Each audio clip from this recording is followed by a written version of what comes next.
Man, today I got a treat for you, Team Think. Shout out Team Think. I ain't said that in a minute. But yeah, we have Kaitlan from CNN getting demolished. I mean, demolished from Ted Cruz. And you're going to see her try to do the whole radical leftist tactic thing.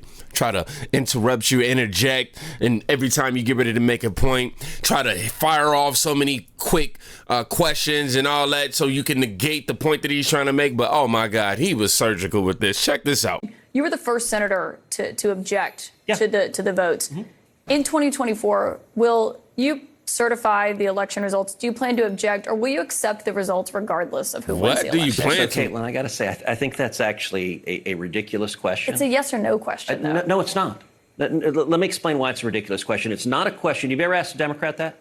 Of course. What Democrat? But what Democrats? Hold on a second. What Democrats challenge it? What Democrats? I know. You see this? I'm sorry. This not going to be a pause fest, but I just want to make note of this. You see how she completely disregard him and try to go ahead and segue into something else because he's getting ready to make a point. I'm sorry, I got to say the word. I hate when people do this. I've been down this road many times. But no Democrat, you cannot compare the two situations. We have talked about that. We've seen the audio of that when they protested on the Senate floor. Hold on a second. But has you ever had a sitting president who refused to facilitate the peaceful transition of power, refused to acknowledge that his successor won the presidency?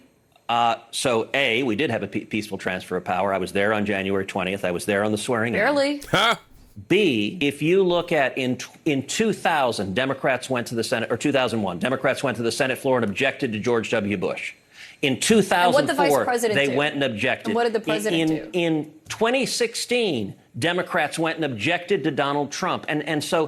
Look, and what happened in 2016? Because I remember a guy named Joe Biden was vice president, and he went to the Senate floor and certified the votes. So do you want... Am I wrong? So you're asking, will you promise no matter what to agree an election is illegitimate regardless of what happens? And that would be an absurd thing to claim. Like, we have an entire election law system that people challenge elections. Elections get overturned. Voter fraud gets proven. That happens all the time. And the media engages in this weird game post Donald Trump that you insist no voter fraud has ever existed. Why does every state have laws in place to challenge voter fraud if it occurs? The media Why do you have election challenges? This isn't a game. There was no widespread voter fraud. You only ask Republicans that. Because it was Republicans who tried to block the transition of power.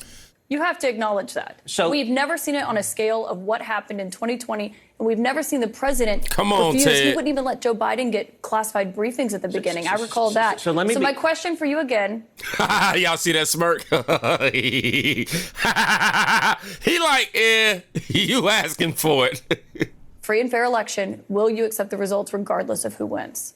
Look, if the Democrats win, I will accept the result, but I'm not going to ignore fraud regardless of what happens. But was there fraud in 2020? Of course there was fraud in 2020. No, there wasn't, and you still objected. You know for a fact there was zero voter fraud. Really? What's your basis for that? Show me your evidence. We've spoken with Governor Kemp. They did 3 hand recounts in the state of Georgia. The director of CISA said that it was the safest, most legitimate election. But you're saying zero voter fraud occurred. That's what you just said. Nothing that would have changed the outcome of that election. Okay, but that's a different statement. But no, it's not. Because yes, it is. You said there was no voter fraud. There was no voter fraud that would have changed the outcome of the election, and you know that, Senator. So what I know is that what I stood on the Senate floor and objected, what I called for, I'll tell you, I wrestled with what to do in that circumstance. And the reason I wrestled with it is because I think there was significant voter fraud in 2020. And you wanted the 10-day commission, I know, but was there voter fraud that would have changed the outcome of the election? But do you know why I wanted a 10-day commission? Because I tried to look, I'm a Supreme Court litigator. I argue cases in front of the Supreme Court. I know. I tried to look through history and precedent, and the best precedent I could find was the election of 1876. 1876 was between Rutherford B. Hayes and Samuel Tilden. And what happened there were serious allegations of voter fraud, and Congress didn't throw its hands up and say, you know what? CNN demanded that I accept the results no matter what, so ignore the fraud. I got to go. Can you stop over-talking this man? Man, like, let him get his point out. Damn. It's annoying, bro. Like, you over... What did Congress do in 1876? What did Congress do in 1876? How did the president handle it? What did Congress do in 1876?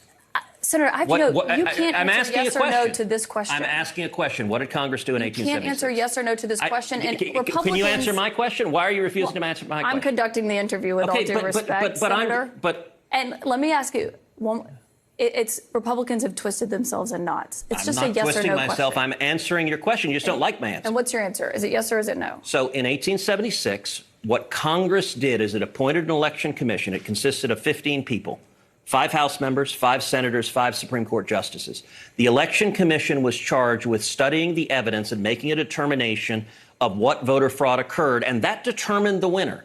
And what I called for in 2020 was to do the same thing, appoint an election commission, and 11 senators joined me. Senator, with all due respect, after it had been thrown out of many courts, after the Attorney General Bill Barr, because there was no basis for those court cases. No, so that's actually Senator, not. With all due respect, you asked me a question. Do you want me to answer it? And you didn't answer the question. Yes, I did. Oh my! Hold on a second. The Attorney General said there was no widespread fraud. You're not clearly answering the question. I want to thank you for that. What question am I not? I'm answering every question.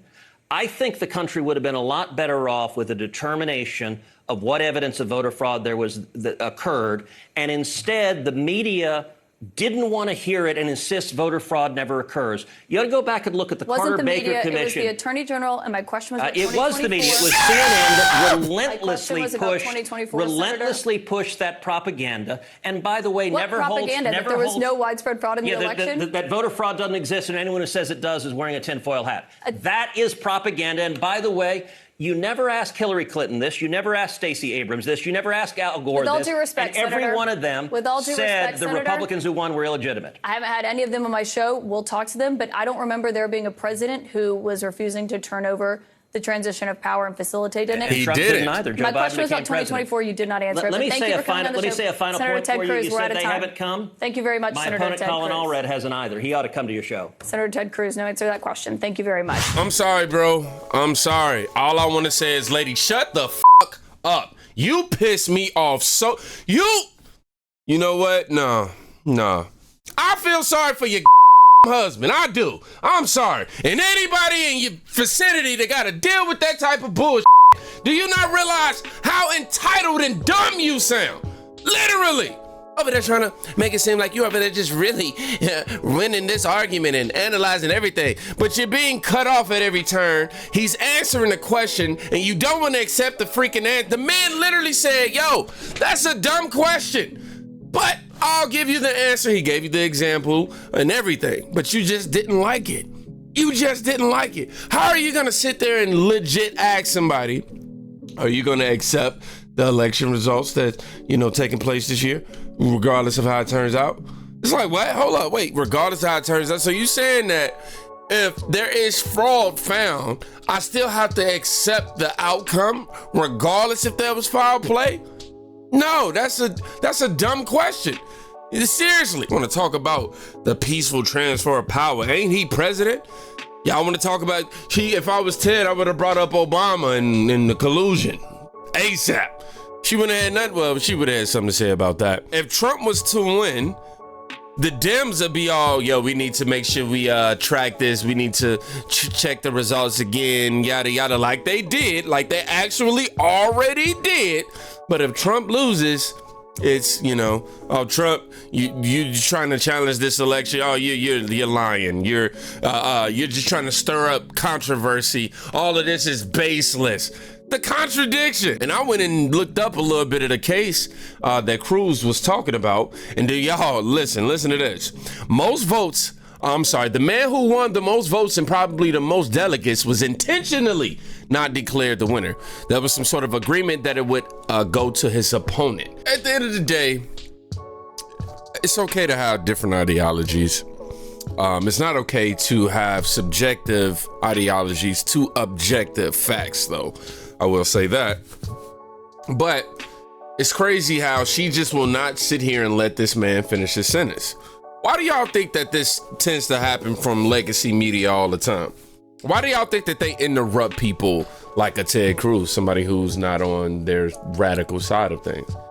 It's because she knows that if she lets him talk, she knows that if he continues to speak, he's gonna sit there and pretty much kill all of her little, what do you want to call it, grifting. It's gonna debunk all of the radical shenanigans that she's out here spewing. But she's not gonna give him the time of day for that. You know what she's gonna do? She's gonna interject and interrupt. Why? Not just because she's irritated or just because she disagrees, but because she's trying to get that gotcha moment. She's trying to get that moment that's like, excuse me, she's trying to get that moment like, hey, look at this Republican over here doing what Republicans do. Yeah, this is exactly, and that's why I'm proud of Ted Cruz for how he carried himself, because he did not give in. He did not give in. This is what needs to happen in every interview, though, because Ted, he wasn't letting off. He wasn't letting her slide, and he maintained his composure, and he also didn't insult her anything while all of this was occurring. Me, on the other hand, yeah, I got some working to do on my emotions. And the last thing I'm gonna add to this, I don't know if it's just me, but she kind of remind me of Devin Mulvaney. For real.